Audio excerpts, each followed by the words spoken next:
Hello everyone, welcome again to our YouTube channel NK maths. इस video में SSC MTS का paper जो 2021 में हुआ था, एक्चुअली में ये एसएससी एमटीएस वैकेंसी 2020 वाली ही थी। ठीक है, तो एसएससी एमटीएस आप 2020 कह लो या पेपर जो 2021 में हुआ है, अभी जिसकी ऑफिशियल आंसर की जारी हुई है उसका पेपर मैं सॉल्व करने वाला हूं। और एमटीएस में मैथ्स के क्वेश्चन को मैं सॉल्व करूंगा, आपको पहले ही बता देता हूं। मैथ्स के जो भी क्वेश्चन पूछे गए थे उनको मैं सॉल्व करने वाला हूं। एक मिनट यार, चलो देखो, कोई बात नहीं।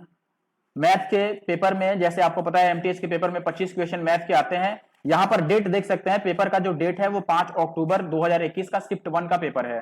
ठीक है, आपको पता होगा वैसे मेरे चैनल पे एनके मैथ्स नंदू कुमार जो यूट्यूब चैनल है अपना, उस पे हम ज्यादातर चैप्टर वाइज सोल्यूशन करते हैं, तो चैप्टर वाइज सोल्यूशन भी होगी। अभी जब तक चैप्टर वाइज सोल्यूशन आती नहीं है तब तक मैं सेट वाइज ही सॉल्व कर रहा हूं, यानी कि डेट वाइज किस शिफ्ट में कैसा पेपर आया था। तो इसमें मिक्स क्वेश्चन मिलेंगे। इसके बाद आपको मैं चैप्टर वाइज सोल्यूशन भी प्रोवाइड करूंगा, जैसे प्रॉफिट एंड लॉस की एक कंप्लीट वीडियो, फिर परसेंटेज की, फिर जैसे मेंसुरेशन की हो गई कंप्लीट वीडियो, वैसे मैं बाद में लेकर के आऊंगा। उससे पहले आप सेट वाइज देखिए, और अगर आप चैनल पे नए हैं तो जरूर से चैनल इनके मैथ्स नंदू कुमार को सब्सक्राइब कर लीजिए। और एक और बात है, आप अगर आपके पास ये पीडीएफ नहीं है तो पीडीएफ के लिए आपको टेलीग्राम ग्रुप ज्वाइन करना पड़ेगा। ठीक है, आप टेलीग्राम ग्रुप एनके मैथ्स, मैं यहां पे लिख देता हूं, देखो एनके मैथ्स और फिर नंदू कुमार, ये टेलीग्राम ग्रुप आप ज्वाइन कीजिए। और यूट्यूब पर भी, और साथ ही साथ इंस्टाग्राम पर बिल्कुल सेम आईडी है, आप इसी आईडी से इंस्टाग्राम पर हमें फॉलो कर लीजिए। वहां भी आपको काफी अच्छे अच्छे कॉन्सेप्ट मिलते हैं टाइम टू टाइम। ठीक है, तो आप इंस्टाग्राम पे अगर हैं तो हमें जरूर से फॉलो कर लीजिए इस आईडी से। बाकी सब चीज की लिंक, जो जैसे टेलीग्राम का लिंक, इंस्टाग्राम का लिंक, जो भी ग्राम है या जो चीज है, सबका लिंक आपको डिस्क्रिप्शन बॉक्स में मिल जाएगा, आप वहां से जाकर के ज्वाइन कीजिए। ठीक है, फिलहाल काफी बेहतरीन तरीके से मैं सोल्यूशन करने वाला हूं। और आप देखेंगे कि डीआई में इन्होंने इतना लेंदी क्वेश्चन एक दो बना दिया है कि क्या ही कहें, उसको एग्जाम हॉल के अंदर करना काफी मुश्किल होगा। फिर भी मैं करके दिखाऊंगा आपको, डीआई के क्वेश्चन को भी मैंने इंक्लूड किया है। तो चलिए स्टार्ट करते हैं, काफी इंट्रोडक्शन हो गया, अभी स्टार्ट करता हूं। अगर चैनल पे नए हो तो सब्सक्राइब जरूर करना, और जो लोग पुराने वाले हैं कमेंट करना बिल्कुल मत भूलना। ठीक है, अब देखिए पहला क्वेश्चन हमारे पास सिंप्लीफिकेशन का है। क्वेश्चन में अब देखो, जैसे ये है ना, तो सिंप्लीफिकेशन में आपको पता है बोर्ड मास में पहले हम ब्रैकेट सॉल्व करते हैं, तो पहले इस ब्रैकेट पे बात कर लेते हैं। नीचे वाला ब्रैकेट पहले आप देख लो, नीचे वाला ब्रैकेट क्या है, -8/3 है और इंटू का 1/2 है, तो 2 4 जा 8, तो ये -4/3 आ गया। ये नीचे वाले का खेल हमने खत्म कर दिया। ये जो ब्रैकेट वाला है इसको देखो, ये पहले 3 था, प्लस 3/2 है, और इस डिवाइड को यदि मैं मल्टीप्लाई लिखूं तो ये आगे वाला चेंज होगा, ये केवल चेंज होगा, ध्यान देना, ये चेंज होगा। बात समझ रहे हो? तो इसको यदि हम चेंज करेंगे तो 6 दूना 12 और 1 13/2 है, तो ये 2/13 बन जाएगा, सीधी सी बात है। और गुना 1/2 जो पहले से था वो तो रहेगा ही रहेगा। अब ये कितना बनेगा, तो आप बोलेंगे दोस्त कि ये 2 से 2 तो कट गया, और भी कुछ, ये 1/3 था, एक्चुअली में 1/3 था, तो इस 2 से ये 2 कट गया और इस 3 से ये 3 कट गया, तो ये रह गया 3 + 1/13, तो ये 13×3 = 40 और एक 40/13 आ गया। ठीक है, ये इतना आ गया। अभी ऑफ वाले से अब मुलाकात कर लें, पूरा पूरा अब लिख देता हूं। देखो पहले जो ये ब्रैकेट का इतना था, इसका मान हमने निकाल लिया 40/13, और ऑफ का मतलब गुना होता है, 4×3 = 12, एक 13/3 आ गया, और नीचे था हमारे पास -4/3। अब इस 3 से ये 3 कट जाएगा, इस 13 से ये 13 कट जाएगा, इस 4 से ये 4 कट जाएगा, तो ओवरऑल हमें -10 मिलेगा। यानी कि ये जो है अपने पास ये सही आंसर है। ठीक है, कोई प्रॉब्लम हो आप जरूर से मुझे कमेंट करके बताइए। पहले मैं आगे बढ़ता हूं और अगले क्वेश्चन। अगला सवाल देखिए, कह रहा है कि 6400 रुपए की राशि है, यानी कि प्रिंसिपल 6400 है, सीआई के रेट पर उसको दिया गया है, यानी कि उसको क्या किया गया है, निवेश किया गया है। ठीक है, तो 6400 क्या किया उसने, सीआई पर इन्वेस्ट किया, और ये कह रहा है कि 2 सालों में, यानी कि आफ्टर 2 ईयर्स जो अमाउंट बना वो बना 7056 रुपीज का। तो हमसे रेट ऑफ इंटरेस्ट पूछ रहा है।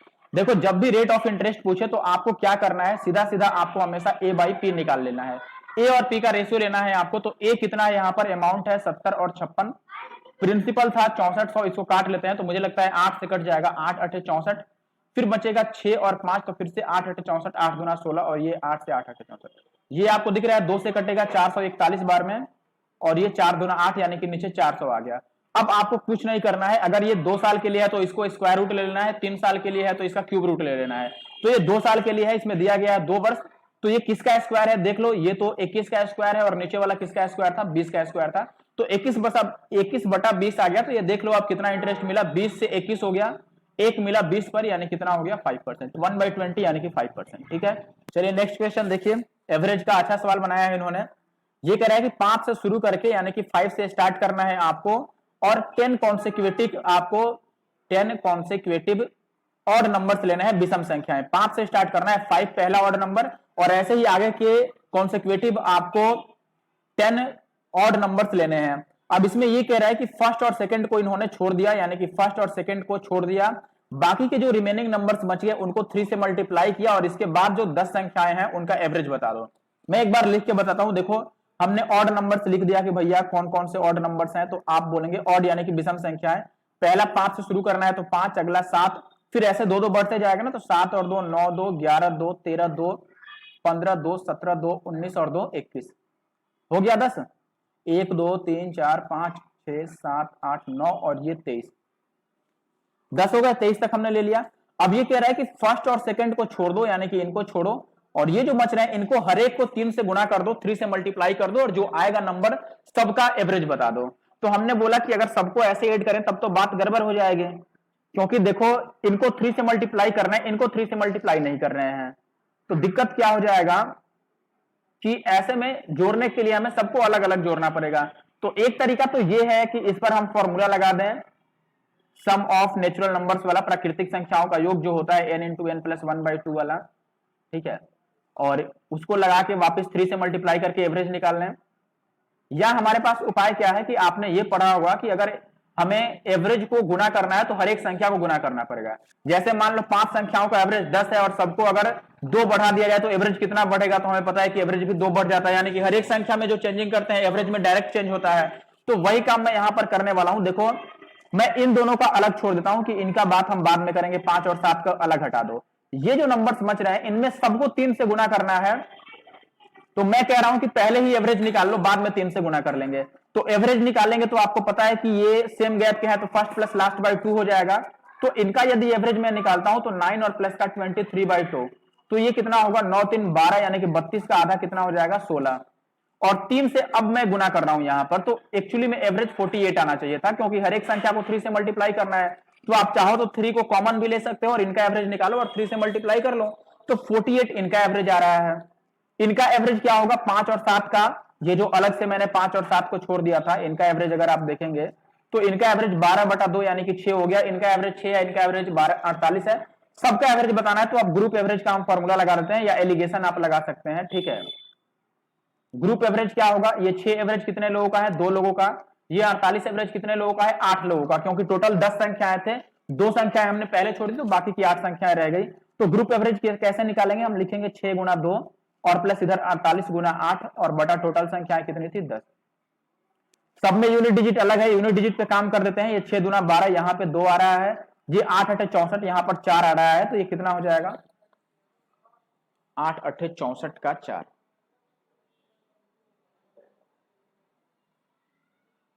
तो ये तो लास्ट में 8 आने लगा, किसी में 8 ही नहीं है।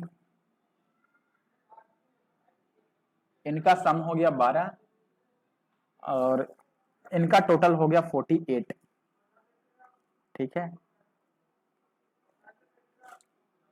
और डिवाइडेड बाई टोटल 10 संख्याएं थी, 8 8 64 4 दूना 8। 1 मिनट में चेक करता हूं क्या हुआ।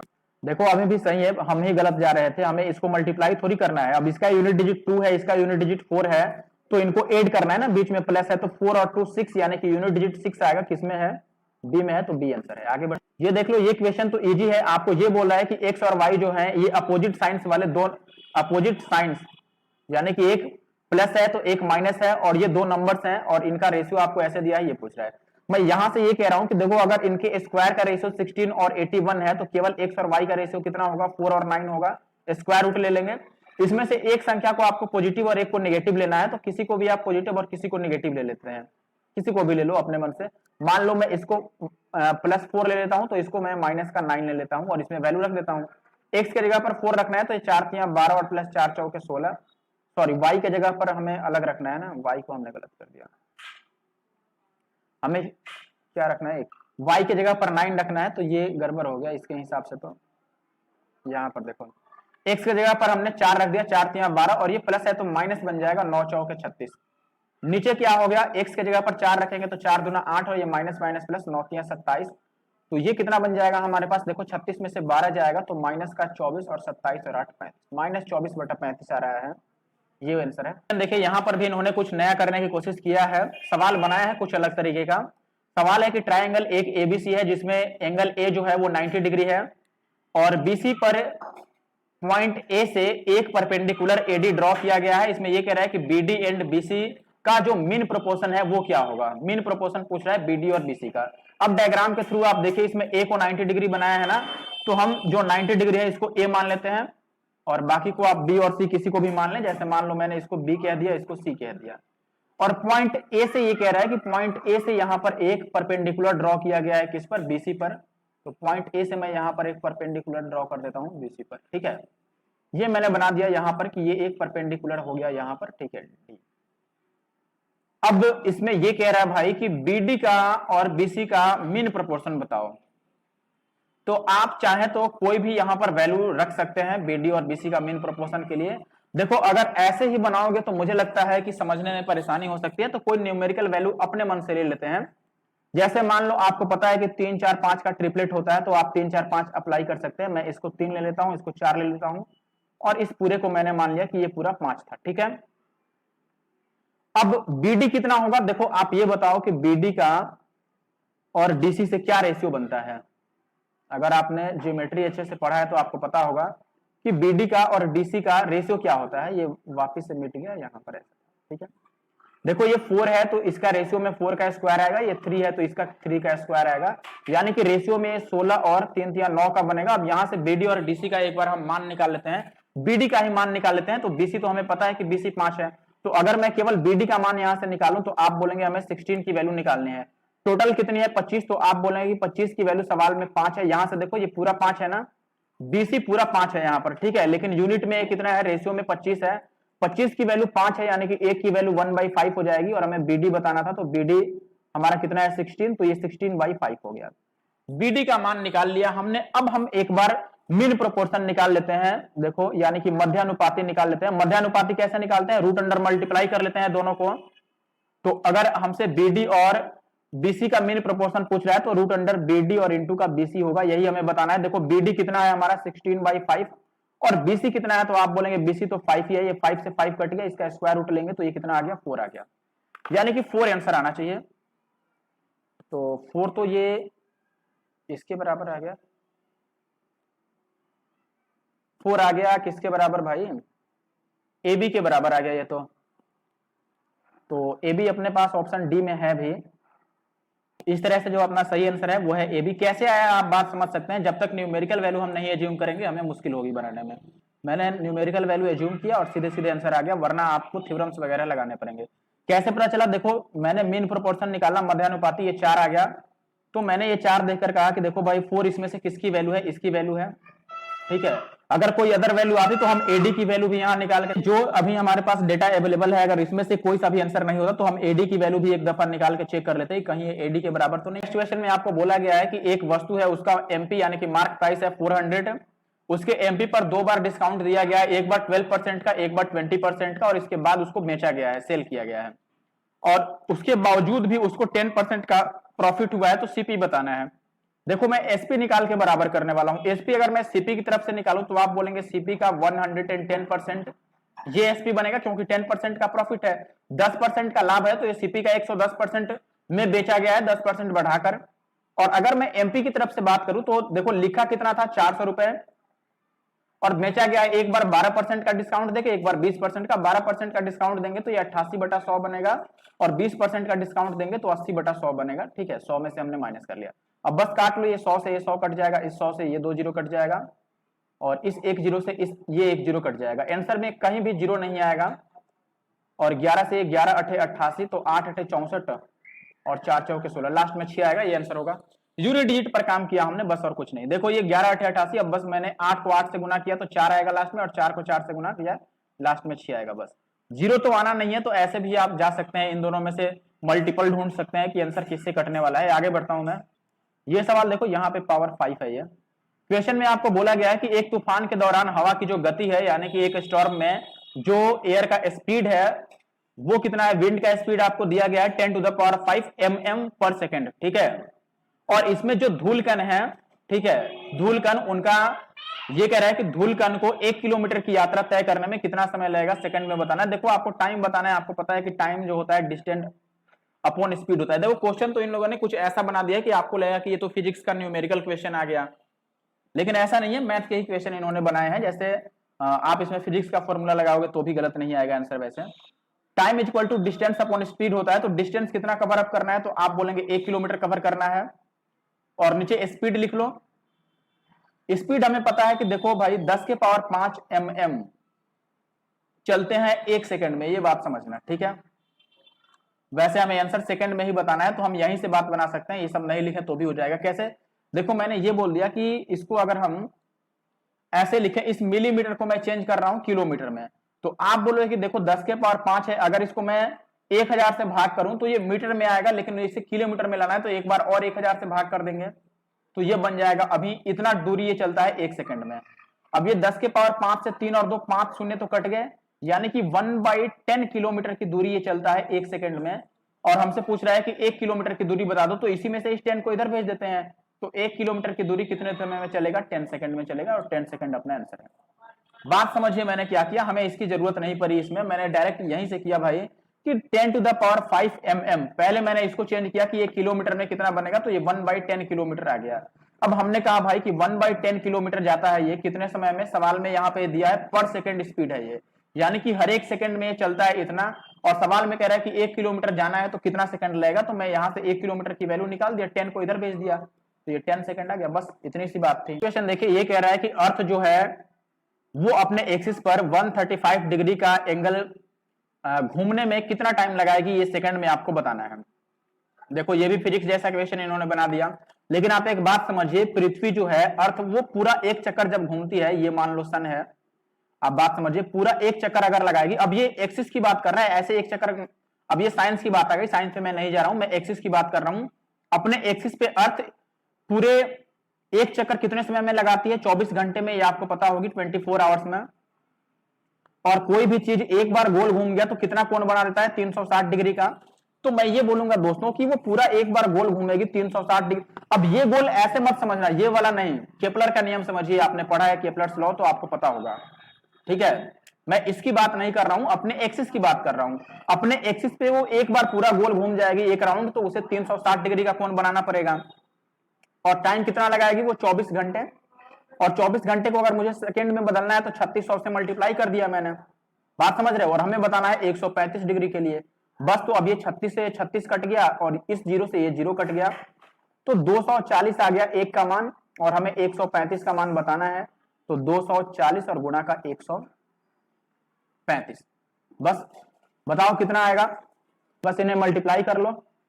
ये कितना है आपका 135, इसको मैं लिख देता हूं कि ये 15 गुणा का 9 है। ये कितना है हमारे पास 240, तो अब मल्टीप्लाई करना चालू कर सकते हैं यहीं से।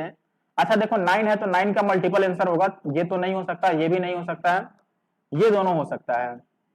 अभी ये चेक कर लेते हैं, देखो 9 से काटने के बाद भी एक 3 बचना चाहिए, एक 3 क्या 2 बार 9 से वो कट सकता है, 9 से इसको काटेंगे तो 36, अभी दोनों ही कट रहा है, तो हमें मल्टीप्लाई कर लेना चाहिए। मुझे लगता है कि यूनिट डिजिट पर आप काम कर सकते हैं, जैसे इस 35 में एक बार 5 है और इसमें एक बार 2 है, तो हम एक 2 को हटा दिए इसमें से, तो ये कितना बच जाएगा 12, और इसमें से एक 5 हटा दिया तो ये 5 से कटेगा, 5 दूना 10 और 5 से 35, तो 7 दूना 14, यूनिट डिजिट 4 आएगा, ये आंसर होगा। आप पूरा मल्टीप्लाई भी कर सकते हैं, ठीक है। मैंने यूनिट डिजिट पर काम किया कि अगर 0 छोड़ दें तो यूनिट डिजिट क्या आएगा, तो 0 छोड़ने के बाद यूनिट डिजिट 4 आएगा, ठीक है। चलिए आगे बढ़ते हैं और अगले सवाल पर आते हैं। अगला सवाल है, आपको ये वितरण दिया है और इसकी माध्यिका बतानी है। माध्यिका किसको बोलते हैं, मीडियन को। तो आपकी मीडियन बतानी है, ये ज्योमेट्री वाला मीडियन नहीं है, एस्थेटिक्स वाला मीडियन है, ठीक है। तो माध्यिका निकालने का सूत्र क्या होता है, फॉर्मूला, उसके लिए पहले हमें इसे असेंडिंग या डिसेंडिंग ऑर्डर में सजाना होगा।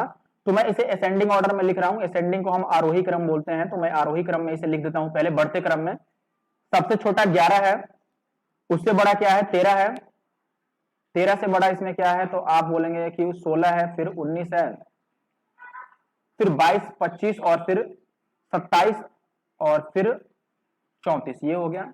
अब यहां से सबको काउंट करके हम n का मान लिखेंगे कि ये कितने हैं, तो देखो 1 2 3 4 5 6 7 और 8, 8 हो गया। अगर ये इवन नंबर है, इवन का मतलब यदि ये सम संख्या है, तो जो मीडियन होता है वो हम कैसे निकालते हैं, सम संख्या होने केस में मीडियन होता है n/2 एंड n/2 + 1, यानी कि n/2वां और n/2 + 1वें, इन दोनों टर्म का हमें क्या करना होगा, एवरेज निकालना होगा। ठीक है, यानी कि देखो जैसे n हमारा कितना है, आप बात समझिए, n 8 है तो n/2 कितना होगा, 4 हो जाएगा, और फिर 4 का अगला यानी 5। ठीक है, तो आप बोलेंगे कि 4वें और 5वें चर मानों का एवरेज, ये आंसर होगा। 4 नंबर पे इसमें कौन आ रहा है, 19, और 5 नंबर पे आ रहा है 22, तो इन दोनों का एवरेज निकाल दो। 19 और 22 का एवरेज कितना होगा, 41/2। ठीक है, 9 2 11 2 1 3 और 4, ये कितना हो जाएगा, 20.5, 20.5 आंसर होगा ये। आगे बढ़े, नेक्स्ट क्वेश्चन देखिए, कह रहा है कि एक फल विक्रेता एक बाजार में 1092 सेब और 3432 संतरे लाता है।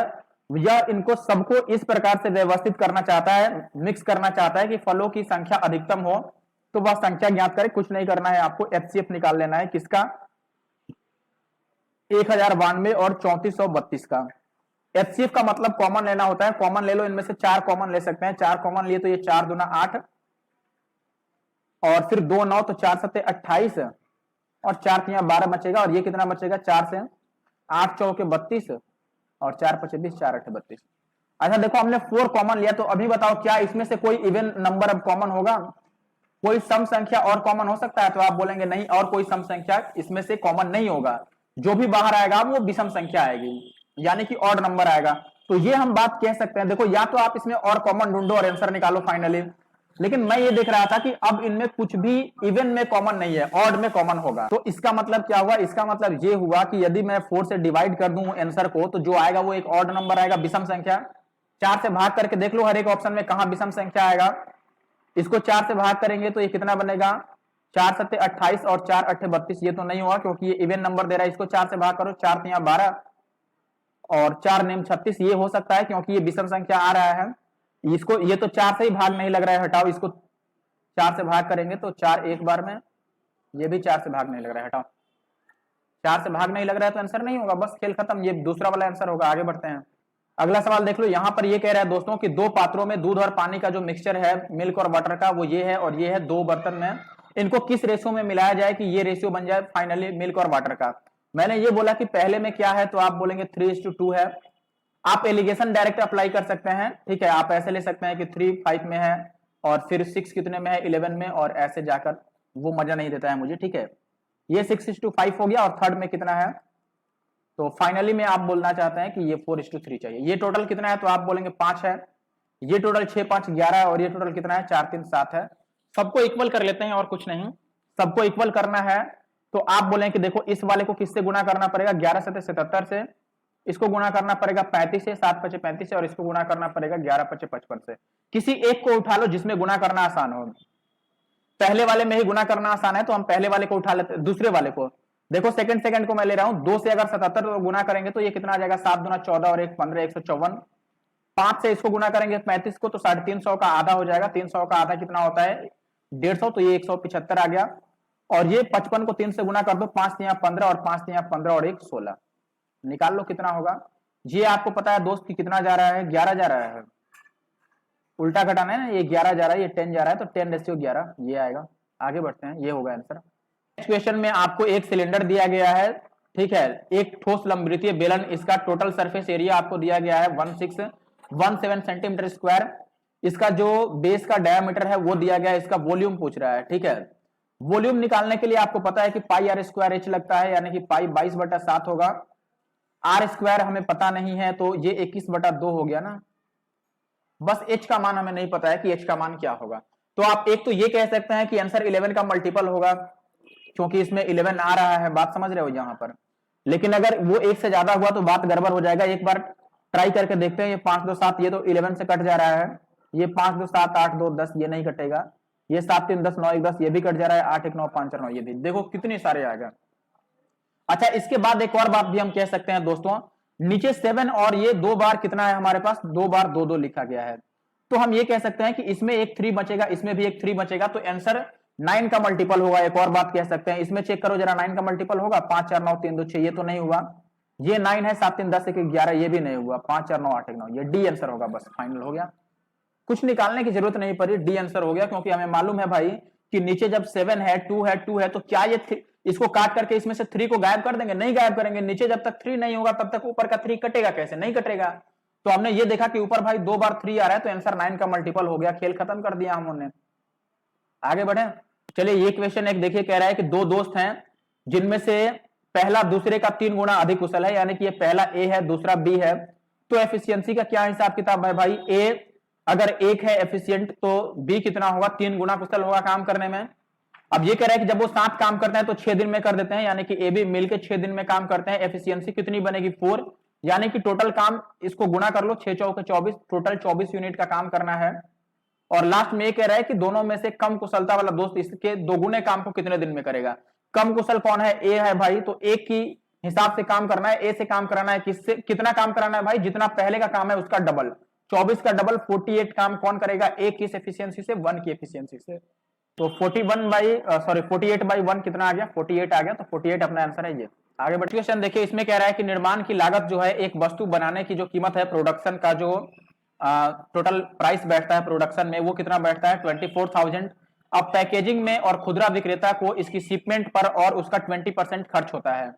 उसके बाद जो प्रोड्यूसर है वो 50% का प्रॉफिट लेकर के उसको खुदरा विक्रेता को बेच देता है, और खुदरा विक्रेता उसे 20% के लॉस पर कस्टमर को देता है। तो ये कह रहा है कि इस वस्तु का मूल्य कितना था? किसके लिए? कस्टमर के लिए। खुदरा विक्रेता ने यह कस्टमर को कितने रुपए में बेचा, ये बताना है। शुरू से स्टार्ट कर लेते हैं। देखो, हम शुरू से मान लेते हैं कि जो प्रोड्यूसर है दोस्तों, यानी कि निर्माण करता है, इसने 100 में खरीदा, या उसके लिए लागत 100 का बना। अब इस पर ये 20% और खर्च करता है, तो ये कितना बन गया? 120। और वो 50% का प्रॉफिट लेकर के देता है किसको? खुदरा विक्रेता को। तो इस पर इसका 50% कितना बनेगा? आधा, यानी कि 60 लेकर के बेचेगा। तो 60 लेकर बेचेगा तो कितने में बेचेगा? ये 180 में बेच देगा। तो खुदरा विक्रेता खरीदा 180 का, और वो 20% का लॉस लेकर बेच रहा है। इससे 20% लॉस करा दो, तो 18 का 20% यानी कि 80% रह जाएगा। तो 18 8 144, यानी कि 144 में बेचेगा। तो हमें 100 की वैल्यू मालूम है पहले कि ये कितना है भैया? 24,000 है, और इसकी वैल्यू बतानी है। बताओ, 100 की वैल्यू इतनी है, तो 2 जीरो से यदि मैं 2 जीरो काट दूं तो 1 की वैल्यू 240 आ गई, और हमें 144 की वैल्यू बतानी है। तो 240 और गुणा का 144। ये देखो, 4 चौका 16 का 6, और ये जीरो लास्ट में 60 आएगा। बात समझ रहे हो? ये आंसर होगा। देखो, ऐसे नहीं करोगे तो टाइम जरूर आप लॉस करोगे, क्योंकि जिस तरह से इन्होंने 1-2 क्वेश्चन लेंदी बना दिया है, आपको बिल्कुल भी नहीं लगेगा कि एमटीएस लेवल का पेपर हो रहा है। ठीक है, तो आप बिल्कुल चौकन्ने रहो, और जितना फास्ट हो सके उतना फास्ट करने की कोशिश करो। कैलकुलेशन में जितना टाइम हो सके उतना टाइम बचाओ। आगे बढ़ते हैं। आप इंस्टाग्राम पे जरूर से मुझे फॉलो कीजिए, एनके मैथ्स और _, और फिर नंदू कुमार, ये पूरा इंस्टाग्राम आईडी है। और यही टेलीग्राम पे भी है, और यही यूट्यूब पर भी है, जहां मन वहां सब्सक्राइब करते फिरो। चलो आगे बढ़ते हैं। और हाँ, कमेंट करना तो गलती से भी मत भूलना, कमेंट जरूर करना। ये अगला देखिए, कह रहा है कि एक वर्ग यानी कि स्क्वायर का एरिया एस है, और स्क्वायर के हर एक साइड के मिड पॉइंट्स को जोड़कर एक और स्क्वायर बनाया गया, उसका एरिया ए है। तो हमें a/s बताना है। देखो, मैंने एक बड़ा सा स्क्वायर बनाया, तो मैं मान लेता हूं ये पूरी साइड 2 थी, पूरी साइड 2 थी, वैसे ये भी 2 ही होगा क्योंकि ये स्क्वायर है। तो ये अगर मिड पॉइंट है और ये भी मिड पॉइंट है, वैसे ही ये भी मिड पॉइंट है और ये भी मिड पॉइंट है। तो आपको पता है कि ये 1 बनेगा, ये भी 1 बन जाएगा, आधा आधा। और अगर ये 1 1 है तो ये कितना बनेगा? √2। 1 1 और √2 ट्रिपलेट आपको याद होगा, तो ये √2 बन गया। अब एक इसका एरिया है, छोटे वाले का एरिया ए है और बड़े वाले का एरिया एस है। तो एस कितना आएगा? देखो, एस भुजा स्क्वायर एरिया है, स्क्वायर का एरिया भुजा स्क्वायर होता है, तो 2 का स्क्वायर 4 हो गया। ए की बात करें तो ए में किसका स्क्वायर आएगा भाई? साइड का स्क्वायर, साइड इसका √2 है, तो √2 का स्क्वायर 2 आएगा। और हमें a/s बताना है, यानी कि ये 2/4 बताना है, तो ये 1/2 आ गया, यानी कि 0.5। ये आंसर होगा। आगे बढ़े, तो डायरेक्ट थ्योरम भी है, इससे डायरेक्ट याद भी किया जा सकता है। और वैसे मेंस की जो प्रिपरेशन कर रहे हैं उनको ये जरूर डायरेक्ट याद होना चाहिए। ठीक है, मुझे करना रहता तो ये देखते मैं लगा देता कि भाई आधा होता है। कोई भी स्क्वायर हो, ये बात याद रखना, कोई भी स्क्वायर हो, अगर इसके मिड पॉइंट को ज्वाइन करके हम दूसरा स्क्वायर बनाते हैं, तो जो नया वाला ये छोटा वाला स्क्वायर बनता है, इसका एरिया पूरे बड़े स्क्वायर का आधा होता है। आधा का मतलब 0.5। ये आपको याद रखना चाहिए। नेक्स्ट क्वेश्चन देखिए, कह रहा है कि एक सेलर है, विक्रेता है, एक वस्तु की बिक्री को बढ़ावा देने के लिए, यानी कि बढ़ाने के लिए, अपना जो सेलिंग है वो बढ़ाने के लिए वो क्या करता है? वो सिंपल इंटरेस्ट के प्रिंसिपल को लागू करता है, यानी कि सिंपल इंटरेस्ट को लागू कर देता है। और वो अनाउंस करता है कि यदि कैश पेमेंट आप करेंगे तो आपको 300 पीस मिलेगी किसी वस्तु की, और यदि आप 1 साल बाद पेमेंट करेंगे, यानी कि 1 साल तक पेमेंट करते रहेंगे, बीच में जब मन तब देते रहे, पूरे 1 साल तक अगर पेमेंट करते हैं या 1 साल बाद पेमेंट करते हैं, तो आपको केवल 200 पीस ही मिलेगा। तो ऐसे में कह रहा है कि उसको रेट ऑफ इंटरेस्ट कितना मिला। आप एक बात बताओ, पहले वो 300 दे रहा था, लेकिन बाद में वो 200 ही दे रहा है, कितना बचा लिया उसने? 100 बचा लिया भाई, 100 बचा लिया, तो यही तो उसको फायदा मिला, उसका जो प्रॉफिट हुआ वो यही तो हुआ। 1 साल बाद उसे यही 100 प्रॉफिट के रूप में मिल जाएगा। अभी अगर वो देता है तो 300 देना पड़ेगा, लेकिन 1 साल, अगर 1 साल बाद किसी से पैसे लेगा तो वो 200 ही दे रहा है ऐसे केस में उसको, यानी कि 100 बचा ले रहा है, तो उसको कितना फायदा हो रहा है? तो आप बोलेंगे 100 बचा रहा है, कितने पर? 200 पर। देना था 300, लेकिन वो 100 ही दिया, तो सॉरी 200 ही दिया, तो 200 के पर वो 100 बचाया, ठीक है। पैसा लिया तो 300 का, बात समझ रहे हैं, पैसा 300 का लिया, लेकिन सामान 200 का ही दिया है वो, यानी कि 100 का उसे फायदा हो गया है, कितने पर? 200 पर। तो ये 2 से कट जाएगा, 1/2 का मतलब कितना होता है? 50%, तो 50% आंसर होगा। ये डिसऑनेस्ट सेलर वाला आपने पढ़ा होगा कि खरीद के लाया और 10% का उसने उसमें क्या कर दिया? बेईमानी कर दिया और बेच दिया। वही यहां पर बिल्कुल सेम कॉन्सेप्ट अप्लाई हो रहा है, ठीक है।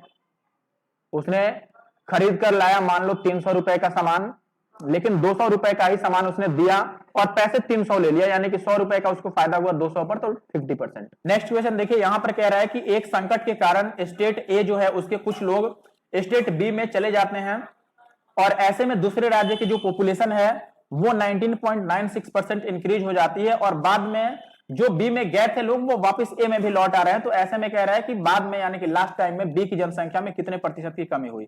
यानी कि स्टार्टिंग में देखो ए से बी में लोग गए, फिर बी से ए में बाद में चले आए, तो बी में कितने परसेंट का डिक्रीज हो रहा है ये आपको बताना है, ठीक है। डिक्रीज परसेंटेज, कितने परसेंट का कमी आ रहा है जनसंख्या में बी में। तो हम ये मान के चल, पहले इसको देखो ये क्या है, 19.96% को आप जरा चेंज करो तो ये कितना बनेगा? 996 और बाई 100 और एक बार और 100 बनेगा, यही बनेगा। इसको मैं फ्रैक्शन में चेंज कर रहा हूं, ये 4 से कटता नजर आ रहा है। 4 चौके 16, फिर 4 नेम 36 और 4 नेम 36 और ये 25 चौके 100, तो ये कितना बन गया? देखो 499 बटा 2500 बन गया फ्रैक्शन में। इसका मतलब हम ये कह रहे हैं दोस्त कि ए में चाहे जितने भी लोग थे, बी की बढ़ रहा है ना, हम ए की बात नहीं करेंगे। ये कह रहा है कि ये जो वृद्धि हो रही है वो बी में वृद्धि हो रही है, यानी कि बी का क्या रोल है? देखिए, बी में यदि पहले से 2500 लोग थे, देखो पहले से यदि 2500 लोग थे, तो बाद में कितने हो जाएंगे? 2500 और प्लस ये 499 उसमें बढ़ जाएंगे, तो ये कितना हो जाएगा? 2999 हो जाएंगे। अब ये कह रहा है कि वापिस ये 499 यहां से इसमें आके मिल जा रहे हैं, यानी कि ए वाले में आ जा रहे हैं, तो कितना कम हुआ? तो हम बोले कि देखो जब 499 कम होंगे तो ओवरऑल कितने पर कम होंगे भाई? 2999 पर। तो हम यहां से परसेंटेज जो निकालेंगे कमी, वो कितना होगा? तो आप बोलेंगे 499 का कमी आ रहा है दोस्त, कितने पर? 2999 पर, और गुना का 100, बस ये निकाल लो। तो अगर हम लगभग कैलकुलेट कर लें तो 499 को मैं मान लेता हूं कि ये 500 होगा, ध्यान देना, इसको मैं 500 मान लेता हूं और इसको 3000 मान लेता हूं, क्योंकि ये काफी करीब करीब है।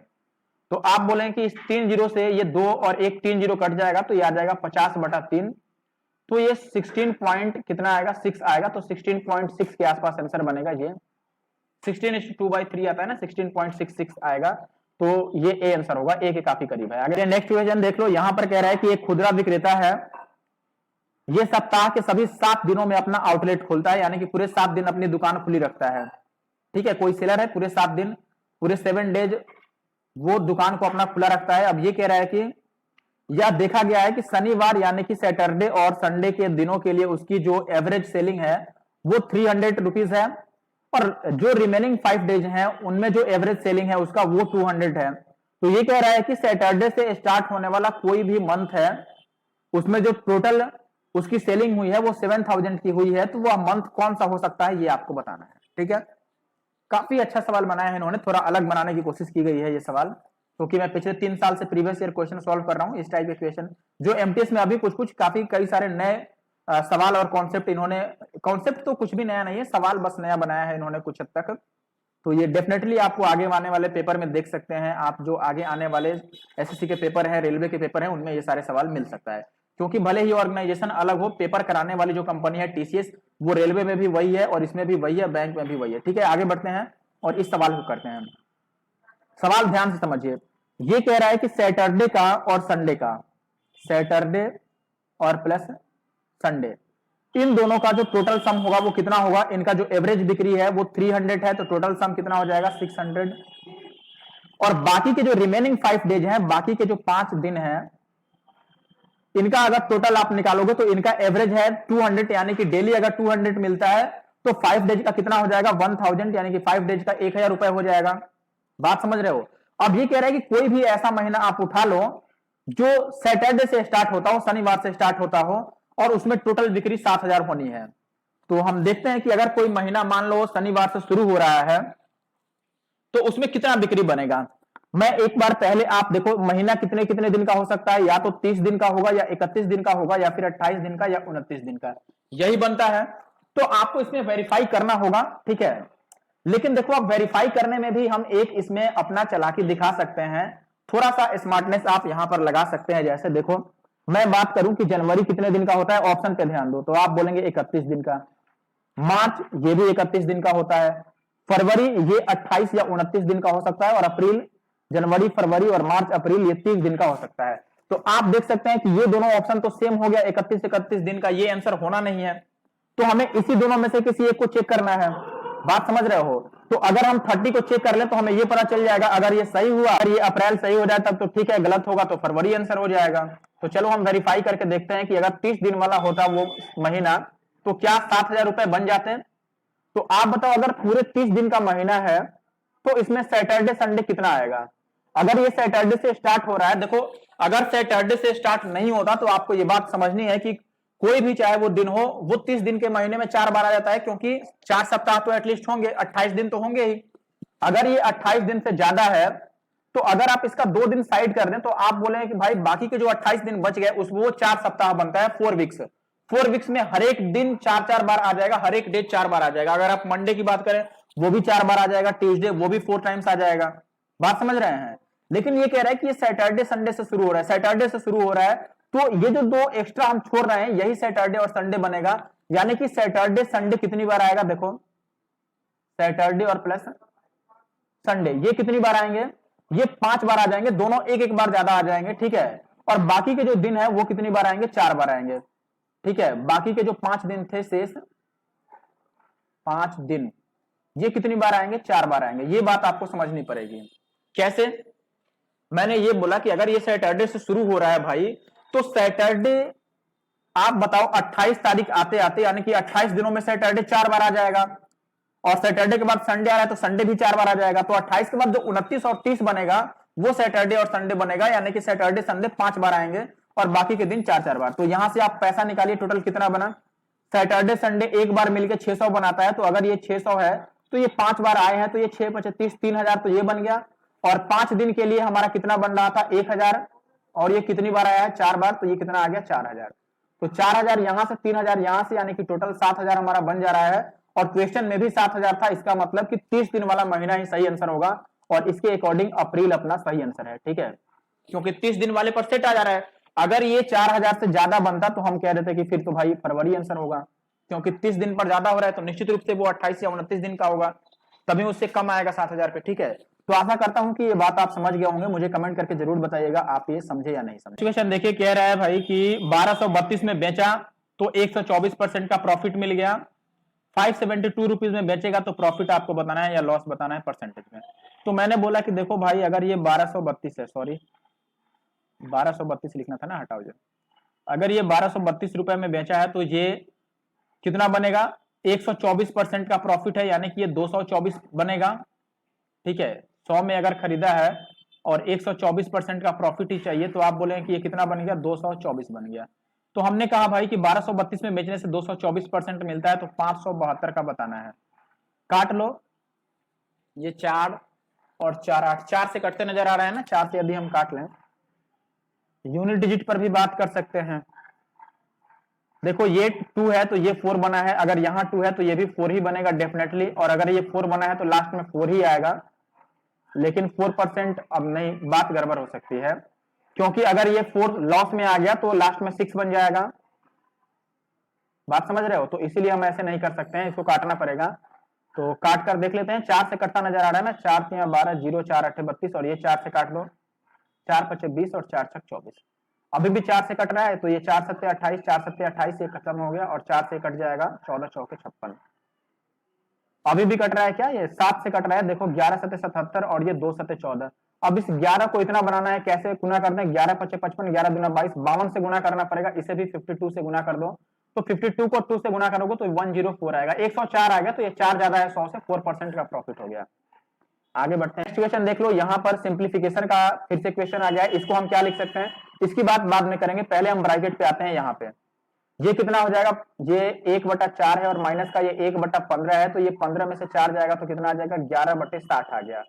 ठीक है, ये 11/60 आ गया। अब देखो ये 11/80 था और डिवाइडेड बाई कितना था, 3/4 और इंटू 11/60 आ गया है, और डिवाइडेड बाई कितना आ गया है, 11/6 ये आ गया। तो इसे हमें सॉल्व करना पड़ेगा पहले, सीधी सी बात है। तो अब आप बोलेंगे ये कितना था अपना, ये ब्रैकेट में था, अभी देखो ये ब्रैकेट में था, तो ये बात याद रखना कि पहले हमें ब्रैकेट वाले से मल्टीप्लाई करना होगा। तो ये 3 से कट जाएगा, तो ये 20 या 60, ये कितना आ गया अपने पास, 11/20 चौके 80, और ये 11/80 तो था ही, और डिवाइडेड बाई, और यहाँ डिवाइडेड बाई 11/16। तो आप चाहो तो इसको काट भी सकते हो डायरेक्ट, ये तो भाई डिवाइड में है तो कट के ये 1 बनेगा, और डिवाइडेड बाई ये 11/6, यानी कि ये कितना आ गया, 6/11 आ गया। बस इसमें वैल्यू रख लो। देखो एक यहाँ पर था, ये कितना था, तो आप बोलेंगे भैया 11 और 4 15/11 था, और डिवाइडेड बाई अंदर हमने निकाला ये 6/11, और एक ये छोड़ दिया था 9/11, तो इसमें 9/11 ऐड कर लो, तो ये 9 6 15 आ गया, ये 15/11, और ये भी डिवाइडेड बाई 15/11 ही आ रहा है, तो ये कट के 1 आएगा। 1 इज द आंसर। ये क्वेश्चन देख लीजिए, यहाँ पे कह रहा है दोस्तों कि लंबवृत्तीय शंकु के आकार का एक पात्र है, यानी कि कोनिकल एक पॉट है, मान लो आप बर्तन है, जिसकी रेडियस और हाइट जो है वो सेम है, डेप्थ और रेडियस बिल्कुल सेम है, और यदि उसका डायमीटर 2 mm है, और ऐसे कह रहा है कि 12, ये 1,28,000 है, 1,28,000 गोलाकार बूंदों से वह पूरी तरह से भर जाता है, तो पात्र की त्रिज्या। देखो आपको कह रहा है कि ऐसा एक बर्तन है इस टाइप का, ठीक है, और इसमें कितने गोले आते हैं भाई, ये 1,28,000 गोलों से पूरा पूरा भरता है। तो हम बोले हैं कि इसकी वॉल्यूम और इसकी वॉल्यूम सेम कर लेते हैं। आप बताओ कि शंकु का वॉल्यूम कितना होता है, तो आप बोलेंगे 1/3 पाई आर स्क्वायर एच, तो आर स्क्वायर और आर ही रखेंगे क्योंकि एच और आर क्या है, सेम है। राइट साइड में किसके बराबर रख लें, तो आप, और इधर हमें गोले का आयतन रखना पड़ेगा 4/3 पाई आर क्यूब। आर कितना है, तो आप बोलेंगे भाई 2 mm है, तो 2 का क्यूब मैंने 8 रख दिया। अच्छा ये व्यास है ना, तो आर तो एक ही बनेगा, ये 1 हो गया। ये 2 क्या है, आप बोलेंगे कि 2 डायमीटर है, तो रेडियस तो 1 ही आएगा ना, हाफ, तो यहाँ पे 1 आ गया। ऐसे ऐसे कितने गोले लगते हैं, 1,28,000, तो 1,28,000। आप बोले हैं कि mm को हमने सेंटीमीटर में नहीं चेंज किया, तो देखो सेंटीमीटर में चेंज तब करने की आवश्यकता है जब ये डिजिट्स ऑप्शन के अलग सेम हो। डिजिट सेम है तभी हमें पॉइंट को आगे पीछे करने के लिए mm को सेंटीमीटर में चेंज करने की जरूरत है। अगर डिजिट अलग अलग है ऑप्शन के, तो इसको चेंज करने की कोई जरूरत नहीं है। आप देखो ऐसे भी आंसर आ जाएगा, ठीक है। जैसे ये पाई से पाई, ये पाई से ये पाई कट गया, इस 3 से ये 3 कट गया, तो आर का क्यूब किसके बराबर आ गया। देखो इस 0 को तो भूल जाओ, आप हटाओ, केवल डिजिट से बात करो। जहां पे 4 है, इसको आप क्या लिख सकते हैं, इसको लिख सकते हैं 64 का डबल, तो हम ये बोल सकते हैं आर का क्यूब आ गया यहाँ पर 4, और ये 64, और इसको मैं लिख देता हूं कि ये 4 2 जा 8 हो गया, और 64 को मैं लिख सकता हूं 8 × 8, तो यहां से आर कितना आ जाएगा अपना 8 आएगा, और 8 इसका आंसर है, यानी कि डी सही आंसर है। ठीक है, आगे बढ़ते हैं। देखो अब यही पॉइंट इधर उधर होता, वो 0 से कटता बस। अगला सवाल देखिए दोस्तों, यहाँ पर क्या बोला गया है आपको कि 2 पुरुष ए और बी प्रत्येक दिन में 12 घंटे अकेले काम करके किसी काम को 20 दिनों में पूरा कर सकते हैं। ठीक है, ए और बी 2 लोग हैं, ए भी 12 घंटे यदि काम करेगा तो 20 दिन में काम खत्म कर सकता है, बी भी अकेले 12 घंटे रोज काम करके 20 दिन में काम खत्म कर देगा। ठीक है, अब ये कह रहा है कि काम को पूरा करने के लिए यह निर्णय लिया गया कि ए और बी क्रमशः 8 और 6 घंटे प्रतिदिन एकांतर दिनों में काम करेंगे, जिसकी शुरुआत ए से होगी। यदि काम को पूरा करने में एक्स दिन और वाई घंटे लगते हैं तो एक्स वाई का मान क्या होगा। ए एंड बी 2 पीपल्स हैं, 2 लोग हैं, 2 पुरुष हैं, आप समझ लो, पीपल्स नहीं कहते हैं वैसे, पीपल ही होगा। ठीक है, और हर एक दिन यानी कि ईच डे 12 आवर वो अकेले अकेले काम करते हैं, यानी कि सिंगल सिंगल काम करते हैं, तो ऐसे 20 डेज में वो काम दोनों खत्म कर लेते हैं अलग अलग। अब ये कह रहा है कि यदि ए और बी अल्टरनेट डेज पे वर्क करे और ए फर्स्ट दिन से स्टार्ट करे, फर्स्ट डे ए काम करे 8 घंटे, सेकेंड डे पर बी काम करे कितना 6 आवर्स, तो ऐसे फिर अल्टरनेट चलता रहा, फिर तीसरे दिन ए काम करेगा 8 घंटे, फिर चौथे दिन बी काम करेगा 6 घंटे, तो ऐसे करके कितने दिन में काम खत्म होगा ये आपको बताना है। ठीक है, देखिए सबसे पहले मैं बात करूं कि ए और बी बराबर एफिशिएंट है, ये बात आप समझते हो कि नहीं? कैसे? क्योंकि ए जो काम 12 घंटे करते हुए 20 दिन में पूरा कर देता है, वही काम बी भी 12 घंटे करते हुए 20 दिन में पूरा कर देता है। ये काट लोगे तो आप बोलोगे कि भाई ए और बी तो बराबर हो गए। टोटल वर्क कितने हो गए, या आप यहां से रेशियो भी लिख सकते हो कि ए बाई बी कितना हो गया 1/1, यानी कि दोनों की जो वैल्यू है वो एक के ही बराबर है, दोनों एक यूनिट के बराबर एफिशिएंट है। ठीक है, क्षमता की मैं बात कर रहा हूं। तो टोटल वर्क अगर आप देखते हैं तो इसमें से कोई सा भी ले लो, ये ले लो या फिर ये ले लो, आप बोले कि यह a इंटू 12 इंटू 20, और चूंकि a की वैल्यू 1 है तो ये ओवरऑल कितना हो जाएगा 12 दूना 24, 240 यूनिट का काम करना है टोटल। अब ये कह रहा है कि a पहले घंटे, अच्छा बताओ 240 घंटे का काम आप घंटे में भी समझ सकते हो कि टोटल यदि a काम करे तो 240 घंटे में काम खत्म कर देगा। आप b से भी करवा लो, b भी काम करे तो 240 घंटे ही लगाएगा, क्योंकि b और a दोनों बराबर क्षमता से काम करते हैं। बात समझ रहे हो? बी वाले में भी अगर आप एक रख दो यहां पर भी तो ये 240 घंटे ही बनेंगे, यानी कि ओवरऑल काम 240 घंटे में खत्म करने हैं। अब कह रहा है देखो कि पहले दिन ए करेगा 8 घंटे, दूसरे दिन बी करेगा 6 घंटे, फिर तीसरे दिन ए करेगा 8 घंटे, फिर चौथे दिन बी करेगा 6 घंटे, ऐसे काम करना है। तो आप समझ रहे हो कि हर एक 2 दिन में काम कितना हो रहा है, तो आप बोलोगे कि 2 डेज में जो वर्क हो रहा है वो 8 और 6 14 घंटे का काम खत्म हो रहा है। 2 दिन में काम 14 घंटे का खत्म हो रहा है, लेकिन हमें 240 घंटे का काम करना है। तो 14 से कटने वाला 240 के पास जो भी नंबर है उसको हम लिख देते हैं। 14 से कटने वाला 240 के पास कौन सा नंबर होता है? देखो 14 एक बार में कटेगा 10 और 0, तो 14 7 98, यानी कि 17 से हम काट सकते हैं। तो देखो इसको मैं 17 से मल्टीप्लाई कर रहा हूं, 14 7 98 और 14 कम 14 और 9 4 23, यानी कि 238 घंटे का काम ये काम कर देंगे कितने दिन में भैया? इसको भी 17 से मल्टीप्लाई कर लो तो 34 डेज में, 34 डेज में ये 238 घंटे का काम खत्म कर देंगे। तो और कितने घंटे का काम बच जाएगा भाई? 240 घंटे का काम करना था तो और 2 घंटे का शेष काम रह जाएगा। तो यहां पर ये कह रहा था कि x जो है वो दिन है और y जो है वो घंटे है, तो कितना दिन और कितना घंटा लगा? तो आप देखो यहां पर दिन कितना लग गया, तो आप बोलेंगे 34 दिन लग गया और 2 घंटे का काम और बचा है, तो हम बोलेंगे कि भैया 34 दिन और 2 घंटे, ये बचेगा आंसर अपना। तो ये आंसर होगा। आगे बढ़ते हैं अब। चलिए देखिए पहला डीआई का सवाल आ गया है अपने पास। अब देखो मैंने स्टार्टिंग में ही बोला था कि डीआई का क्वेश्चन इन्होंने एक लेंदी बना रखा है, काफी लेंदी बना दिया है इन्होंने। ठीक है, अब ये है कि आपको टाइम बचाना पड़ेगा। बाकी के जो क्वेश्चन थे उसको काफी फास्ट करके आपको टाइम मैनेज करके किसी तरह इस क्वेश्चन को यदि करना चाहते हो तो टाइम बचाना पड़ेगा। और अगर आप पहली राउंड में कर रहे हो तो आपको ऐसे क्वेश्चन को स्किप करना है और लास्ट में करना है टाइम बचने के बाद। टाइम बचे तभी आपको ऐसे क्वेश्चन को अटेम्प्ट करना है। ठीक है, देखो अब क्वेश्चन पढ़ने में भी काफी सारे टाइम लग जाएंगे, आपको तो ये पता है ठीक है कि ये सारे वैल्यू किसी काम के नहीं है। मैं आपको पहले बता दूं, ये बस इसका डायरेक्शन दिया हुआ है, मेन बात यहां से शुरू हो रहा है। ये कह रहा है कि 2013 में समाजशास्त्र के छात्रों में से 20%, यहां पर दे रखा है कि कौन सा कलर किस सब्जेक्ट को डिनोट करता है। ठीक है, और इसमें सबकी वैल्यू भी अलग अलग दे रखी है। एक्चुअली में यहां पर भी वो नाम लिख रखा है, और ये लिखने का मेन मोटो यही है कि अगर इसमें किसी को साफ नहीं दिख पाए, देखने में प्रॉब्लम हो अगर, तो वो यहां से ये बात समझ पाए कि कौन से सब्जेक्ट में कितने स्टूडेंट हैं।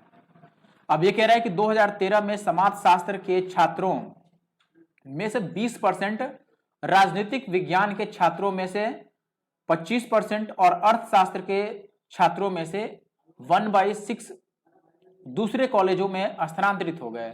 यानी कि कुछ छात्र जो हैं अलग अलग सब्जेक्ट से, जैसे सोशलॉजी से 20%, ठीक है, पॉलिटिकल साइंस से 25% और इकोनॉमिक्स से 1/6 स्टूडेंट जो हैं वो निकल के किसी और कॉलेज में चले गए, दूसरे कॉलेज में। और ये कह रहा है कि दूसरे कॉलेज से छात्रों के इस कॉलेज में स्थानांतरित होने से, यानी कि कुछ ऐसे भी स्टूडेंट हैं जो दूसरे कॉलेज से इस कॉलेज में आ रहे हैं, तो ऐसा होने से जो हिस्ट्री है, हिस्ट्री, इसके नंबर ऑफ स्टूडेंट्स में 10% का इंक्रीजमेंट हो गया है, वृद्धि हो गया है। और इसके साथ साथ ही समाजशास्त्र के यानी कि सोशियोलॉजी के जो बचे हुए छात्र थे उसमें से 10% और तथा मनोविज्ञान, साइकोलॉजी जिसको आप बोलते हैं, साइकोलॉजी के जो शेष छात्र हैं उनमें से 1/7 छात्र अर्थशास्त्र में स्थानांतरित हो गए। तो 2013 में वितरण का प्रतिनिधित्व करने वाले पाई चार्ट में इतिहास को निरूपित करने वाले क्षेत्र का केंद्रीय कोण निकटतम डिग्री में क्या होगा। देखो कितना लेंदी बनाया है, और ऊपर से और तो और यहां पर निकटतम डिग्री में पूछा, यानी कि परफेक्ट आंसर नहीं आने वाला है, वो कटेगा नहीं। देख रहे हो यहां पर निकटतम डिग्री में पूछा, इसका मतलब कि आंसर भी लगभग में आएगा, अप्रोक्सीमेट आंसर आने वाला है। चलो जो डेटा दिया है उस पर काम करते हैं। यहां पे मैं लिख देता हूं ये समाज शास्त्र है, शुरू में इसके 20% गायब हो गए, तो आप बोले कि 80% इसके रह गए। दूसरा यहां पर राजनीतिक विज्ञान है, तो मैं इसको ऐसे लिख देता हूं राजनीतिक विज्ञान, इसमें से 25% चले गए हैं तो इसके 75% रह जाएंगे। इकोनॉमिक्स में से 1/6 चले गए हैं, तो इकोनॉमिक्स में से देखो 1/6 यानी कि 6 में से 1 चले गए तो कितने रह गए, 5/6 रह गए। आगे कह रहा है तो इनको पूरा कर ही देते हैं। देखो अब ये समाज शास्त्र कौन सा है, S5 है। S5 में कितने लोग हैं, देखो 125 लोग हैं। आप यहां पर भी ये बात देख सकते हैं, S5 में 125 है। 125 में से क्या है भाई कि इसके अब 80% रह गए हैं। 125 का 80% कितना होगा, तो आप बोलोगे कि इसका 10% 12.5 होगा, यानी कि 20% कितना होगा भैया, 12.5 का डबल 25, तो 20% 25 हो गया, तो 80% कितना हो जाएगा, 100। तो ये तो 100 हो गया। और राजनीतिक शास्त्र में 75% बच गए हैं। राजनीतिक शास्त्र कौन सा है इसमें से, देखो S4 है। S4 में कितने हैं, 120। 120 का 75% कितना होगा, तो आप बोलेंगे कि 75% 3/4 होता है, तो 4 से काटेंगे 30 या 90, इसमें 90 छात्र रह गए। इकोनॉमिक्स में 5/6 रह गए हैं, तो इकोनॉमिक्स कहां है भाई, S1 है। S1 में 96 है, इसके 5/6 रह गए हैं, 16/5 80 रह गए हैं, यानी कि इसमें 80 हैं छात्र। मैंने नंबर ऑफ स्टूडेंट्स लिख दिया। आगे जो कह रहा था, अब आगे बढ़ते हैं। आगे कह रहा था यहां से कि देखो हिस्ट्री का क्या रोल है, कि हिस्ट्री में 10% छात्र बढ़ गए हैं। तो हिस्ट्री कौन सा है भाई, इतिहास S3 है। S3 में 160 है, तो हिस्ट्री का क्या रोल है, आप बोलोगे 160 है, 10% बढ़ेंगे तो 16 बढ़ जाएंगे, यानी कि 176 बन गया। आगे कह रहा है कि इसके अलावा समाज शास्त्र के जो छात्र थे उसमें से 10% जो बचे हैं वो निकल गए, और वो कहां चले गए भाई, साइकोलॉजी यानी कि मनोविज्ञान के शेष छात्रों में से 107 निकल गए और इकोनॉमिक्स में चले गए। अच्छा, यानी कि अभी भी समाज शास्त्र में जो 100 हैं इसके 10% निकलेंगे और जाएंगे इकोनॉमिक्स में, और मनोविज्ञान के 1/7 जाएंगे। चलो कोई बात नहीं। देखो इसमें से 10% चले जाएंगे तो ये कितना रह जाएगा, 90 रह जाएगा, और इसके 10% यानी कि 10 छात्र कहां जाने वाले हैं भाई, इकोनॉमिक्स में। मैंने तो इकोनॉमिक्स में ऐड कर दिया। आगे कह रहा है कि जो साइकोलॉजी है, मनोविज्ञान है, उसके भी 1/7 स्टूडेंट निकल के इकोनॉमिक्स में जाएंगे। तो यहां पर देखो मनोविज्ञान S2 है, S2 में कितने हैं भाई, 84, तो इसके 1/7 कितने होंगे, 7, 12 से तो 84, यानी कि 12 छात्र तो निकल जाएंगे इसमें से, और वो 12 कहां पहुंचेंगे, यहां पर इकोनॉमिक्स में। ठीक है, अब मनोविज्ञान में कितना रह गया, मैं M लिख देता हूं। मनोविज्ञान में 84 था, 1/7 यानी कि 12 निकल गया, तो निश्चित रूप से 72 बच गया हमारे पास। ये तो अभी बचा हुआ है। अब ये कह रहा है कि ऐसे में केंद्रीय कोण बताना है हमें हिस्ट्री का। हिस्ट्री का मान कितना है, तो आप बोलेंगे दोस्त कि हिस्ट्री का मान अभी हमारे पास है ये 176 है, इसके लिए हमें बताना है केंद्रीय कोण कितना होगा। तो पहले हम टोटल को जोड़ते हैं। देखो ये 90 है, ये 90 है, 180, और ये टोटल जोड़ लो, 8 8 16 16, और ये 172 है, तो 180 और 72। अगर ये भी 180 बना दें, इसको भी इसमें से दे देते हैं हम, कितना 8 दे देते हैं, तो ये 180 बन जाएगा। तो 18 दूना 36, 360 हो गया, और 64 6 6 12 422, 522 बनेगा। 522 बनेगा। एक बार और जोड़ लेते हैं, हिस्ट्री का भी तो जोड़ना है ना हमें। ये बना 90 और 90 180, और ये 172 बना था, हमने 180 बना दिया, तो 18 दूना 36, और ये बच गया था 64। तो कितना बन गया था हमारे पास, 360 और 64, 6 6 12। यार इसको तो अब एक बार वापस से जोड़ लेते हैं, सही से लिख कर कि कितना बन रहा है। सही से जोड़ना है, मेन बात है हिस्ट्री को भी जोड़ना है हमें। ये 90 90 180 हो गया, और ये 80 जोड़ लेते हैं इसमें। तो कहीं गड़बड़ तो नहीं करना है, हम कुछ छूट तो नहीं रहा है, एक बार चेक करना पड़ेगा। आप चेक कर लेना जरा कहाँ कैलकुलेशन मिस्टेक हो रहा है। ये 522 आएगा, और या जो भी है मैं तरीका आपको समझा देता हूँ। ये अगर 522 आ रहा है तो हम बोलेंगे कि टोटल सम करने पर भाई एंगल कितना बनना चाहिए, 360 डिग्री का। एक यूनिट की वैल्यू निकालेंगे तो ये कितना हुआ, तो आप बोलेंगे कि ये हो जाएगा 360 बटा 522 या जो भी आता जोड़कर। और हमें हिस्ट्री का बताना है तो 176 से इसको मल्टीप्लाई कर देते हैं।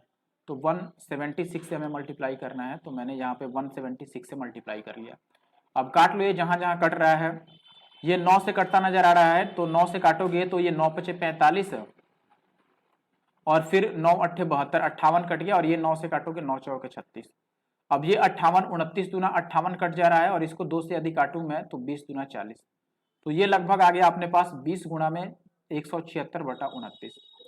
अब इसको मैं लगभग अगर 30 लिख दूं कि ये लगभग 30 है, तो ये इस जीरो से ये जीरो तो कट जाएगा, और 2 बटा 3, तो 3 से इसी को मैं काट देता हूं, 3 से इसको काटेंगे तो लगभग 3 पचे 15 आएगा, और 3 अट्ठे 24 और पॉइंट 3 छक 18। इसको 2 से गुणा करेंगे तो 6 दूना 12, 8 दूना 16 और 1 17, 5 दूना 10, 11, 117 पॉइंट समथिंग आ रहा है। तो इसके आसपास जो भी आंसर है वो सही होना चाहिए। 120 लगा सकते हैं, ये इसके पास है, तो 120 इसका सही आंसर आएगा। ठीक है, बाकी आप मिला लेना इसमें कोई कैलकुलेशन मिस्टेक हो तो। ठीक है, चलिए अगला सवाल देखिए। अगला सवाल में भी एक पाई चार्ट है, बाकी ये आसान लग रहा है मुझे। इसमें ये कह रहा है कि पाई चार्ट में खिलाड़ियों का ये 5 खेल दिखाया गया है। ये कह रहा है कि सी खेलने वाले खिलाड़ियों की संख्या यदि 162 है सी में, तो ए और ई में खेलने वाले खिलाड़ियों की कुल संख्या के बीच कितना अंतर है। सी में कितना मान है, तो आप बोलोगे कि सी में है 54, तो 54 का मान हमें दिया हुआ है कितना, 162। तो ये 3 गुना हो रहा है, आप भी देख रहे हैं, और हमसे पूछ रहा है कि ए और ई में अंतर बता दो। तो ए में 72 है, ई में ये है, तो 18 का अंतर है, तो ये भी 3 गुना होगा, 54, ये आंसर होगा। आगे बढ़ते हैं, ये लास्ट सवाल पे आ गए हम। लास्ट सवाल है, इसमें लास्ट सवाल में ये बोल रहा है, ये सब वही चीज है आप देख रहे हैं पहला वाला सवाल, बस इसमें से पूछ क्या रहा है, अर्थशास्त्र और मनोविज्ञान के छात्रों की कुल संख्या इतिहास और राजनीतिक विज्ञान और समाज शास्त्रों के कितना परसेंट है। चलो इकोनॉमिक्स और मनोविज्ञान का जोड़ लो भाई। इकोनॉमिक्स कौन सा है इसमें, अब यहां से हम देख लेते हैं। इकोनॉमिक्स है 96 और दूसरा कौन है, मनोविज्ञान का है 84। ये दोनों मिलके कितना है, तो आप बोलेंगे 9 8 17 1 18, 180 है। और दूसरा कह रहा है बाकी जो बच गए उससे इनका देखो, अब कह रहा है कि इतिहास, राजनीतिक विज्ञान और समाजशास्त्र, इतिहास में है 160, राजनीतिक विज्ञान है 120, तो ये दोनों मिलके 280 हो गए, और समाजशास्त्र 125, अगर 20 उसमें जोड़ दें तो ये 300 बन जाएगा, 405 बन गया। तो बस यही बताना है कि इसका कितना प्रतिशत है, 180 405 का कितना परसेंट है, ये बताना है, निकाल लो। ये देखो 9 से कट जाएगा ना 20 बार में, और ये 9 से कट जाएगा 9 चौके 36 और 9 पचे 45, अभी ये कट जाएगा 4 पचे 20 और ये 9 पचे 45। तो ये अपने पास 400 बटा 9 आ गया। 9 से भाग देंगे, 9 चौके 36, फिर 4 जीरो 9 चौके 36, 4 से एक ही ऑप्शन स्टार्ट हो रहा है, तो इसे ही लगा लिया, बस खेल खत्म। ठीक है, तो इस वीडियो में बस इतना ही। वीडियो कैसा लगा जरूर से मुझे कमेंट करके बताना, और अच्छा लगा हो लाइक करना, शेयर करना, और चैनल पे नए हो तो एनके मैथ्स नंदू कुमार को जरूर से सब्सक्राइब कर लेना। Thank you for watching the video, share जरूर करना।